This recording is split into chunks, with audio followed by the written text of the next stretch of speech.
Welcome to the City of Waukesha Parks, Recreation, and Forestry's Virtual Rec Center.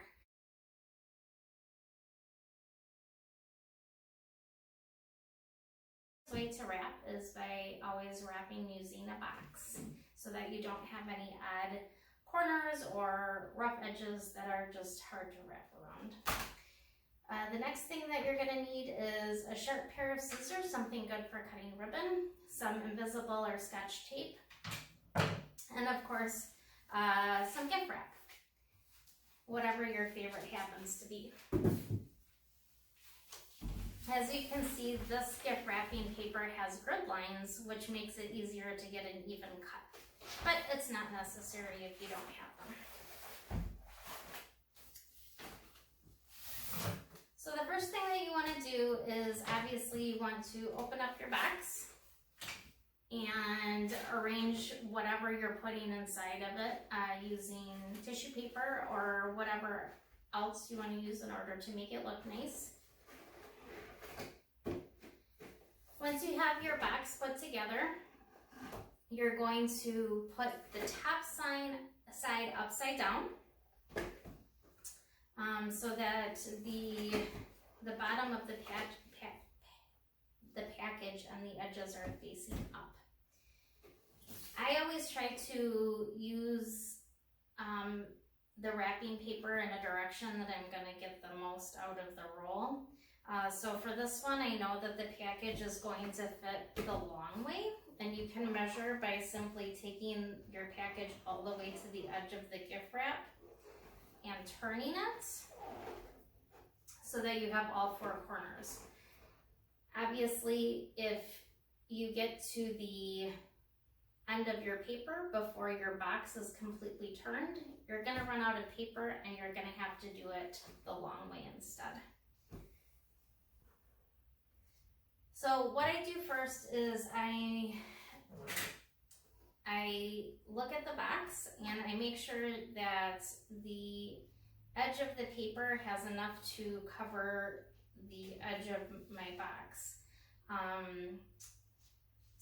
And you do that by holding up the gift wrap and on each side and then cutting it accordingly.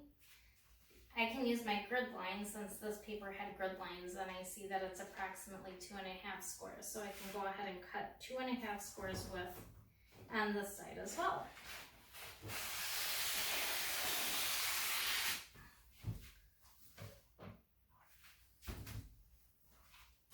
Once we have our paper cut to the right length, we're going to take the first edge of the paper and we're going to just overlap it with the corner that's facing nearest you.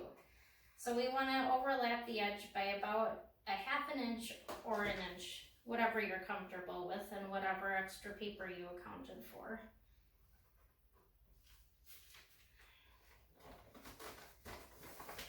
You want to crease all your edges so that it's really nice and tight to the paper.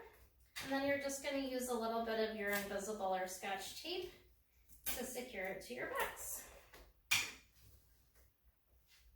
Once you have that side secured, you're going to start working on bringing the rest of the paper over the box. And you're going to match it with the same edge that you just covered. So you're going to pull this edge towards you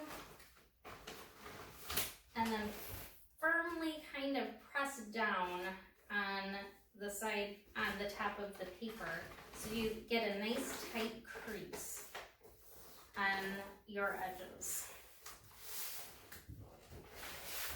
like that.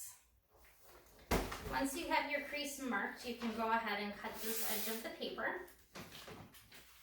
And you want to allow for about 1/2 inch overlap.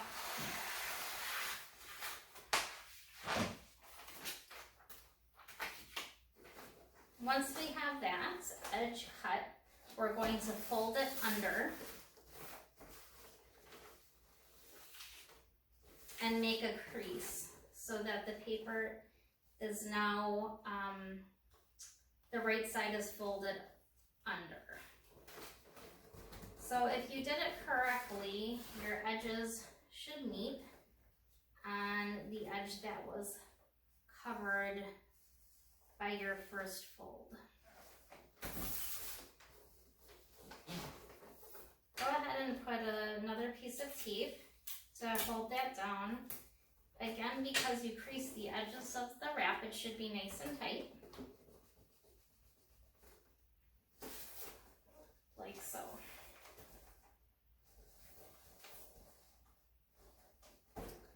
All right, now we're gonna work on the ends of the box.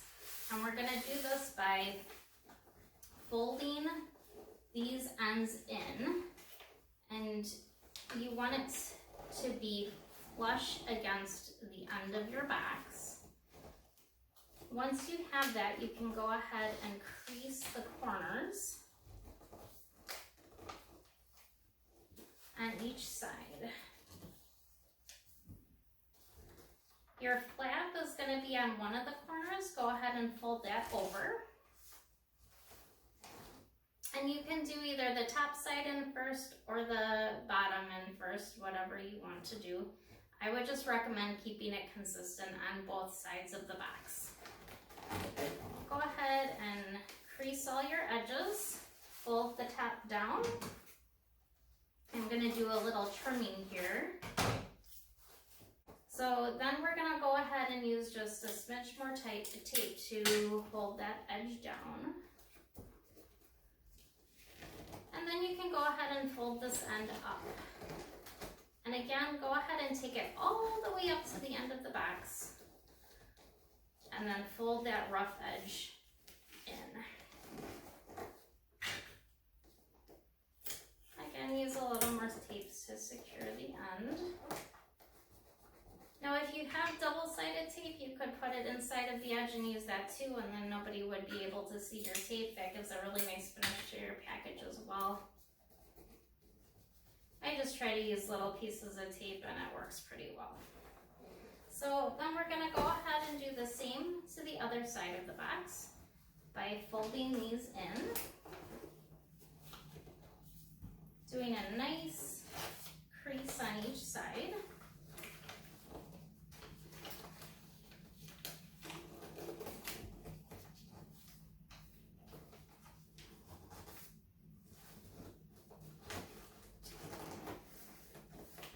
Creasing the top down and cutting off the excess paper.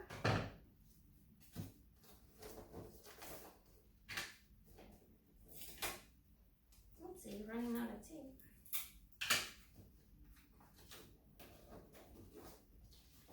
And then again, we're going to take that piece and fold it up toward the edge. And fold it over.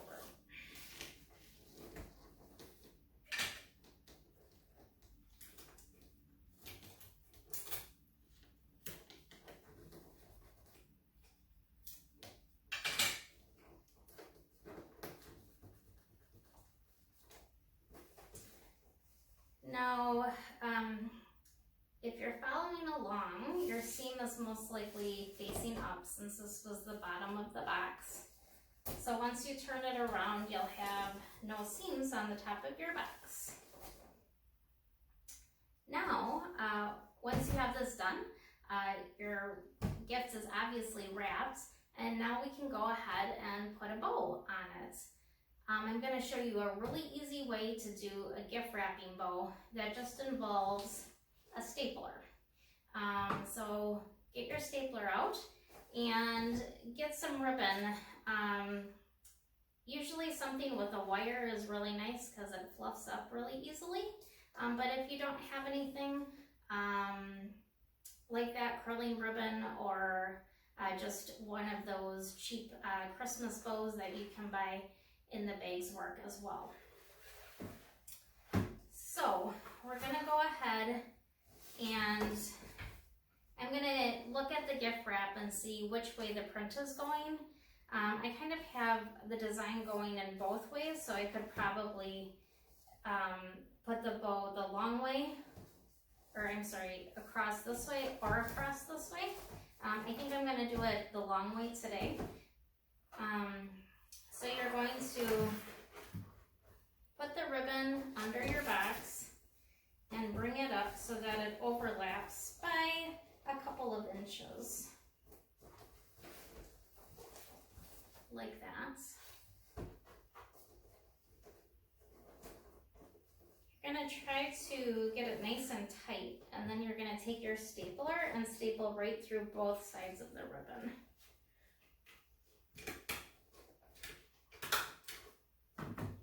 And you can go ahead and just cut off the excess ribbon. It's gonna look like that.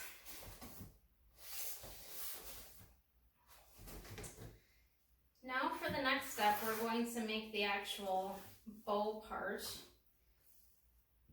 And we're gonna take that by creating 4 loops. You're gonna take your ribbon first of all. Keep in mind if it has a design on it, you're going to wanna look and make sure that the pretty side of the ribbon is always facing up. This is the same on either side, so it's really not gonna matter for me. But do keep that in mind if you have a pattern on your ribbon. So first you're going to take it and you're going to go under so that it creates your first loop, and then it should meet in the middle. Then you're going to take your other side and make another loop that goes under, like so. So now you have 2 loops. I'm gonna put my fingers so that they pinch in the middle, holding the 2 loops together. And I'm going to ankle my ribbon at about a 45-degree angle. And then I'm going to go over so that my ribbon meets in the middle again, and it's under my pinched finger. And then I'm going to take the ribbon and I'm going to go under so that I have a 4-looped ribbon or bow. I'm gonna cut off the excess, and my finger is still holding the pinched ribbon. And I'm going to use my stapler to secure them all together. You want to make sure that you have a pretty strong stapler. 2 staples usually work for me, but whatever you feel is fine. Then you're going to put your 4-looped bow on top of the ribbon that was already secured to the box. And you're going to put it right over your staples from before so that none of your mechanics show. And go ahead and put another staple to secure that all together.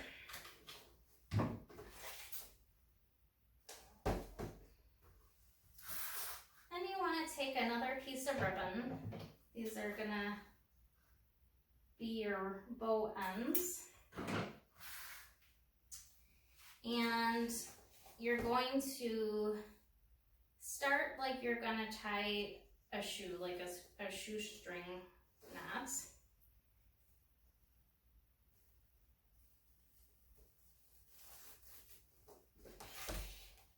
So that it looks like this.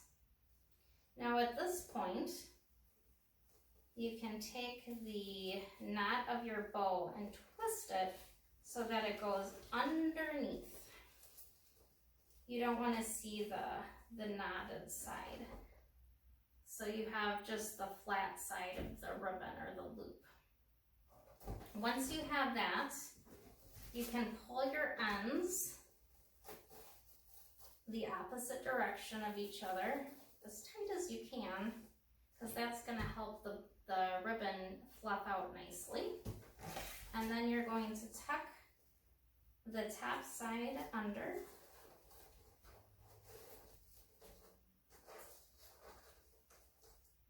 And you're going to fluff your bow.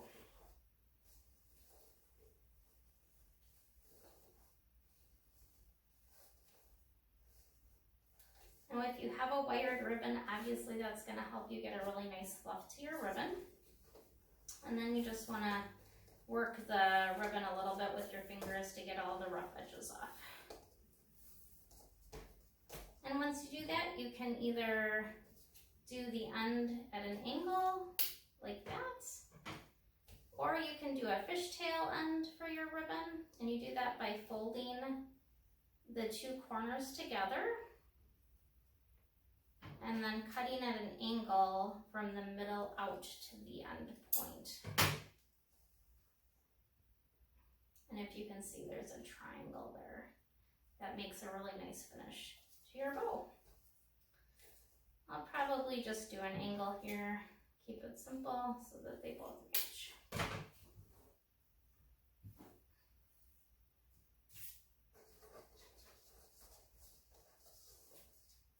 And there you have it, your perfect Christmas package with the seamless wrapping method. A lot of people aren't quite sure what to do with that tissue paper. It gets kind of confusing. So grab your gift bag and some tissue paper.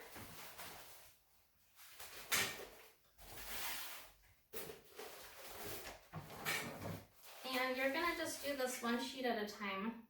You're gonna take a piece of tissue paper and you're going to grab the middle of the tissue like so, and you're just gonna flick it with your wrist so that you have a pointy end and a flipped end. And you're gonna put that right in the top of your bag. Middle, flip your wrist.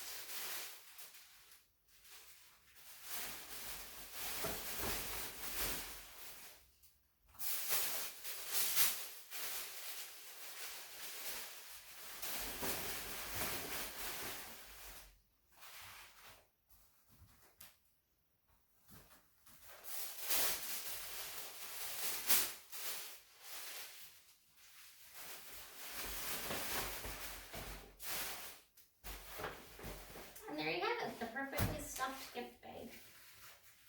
And be sure to check out our fall and winter spring activity guides for the latest activities and special events with the City of Waukesha Parks, Recreation, and Forestry.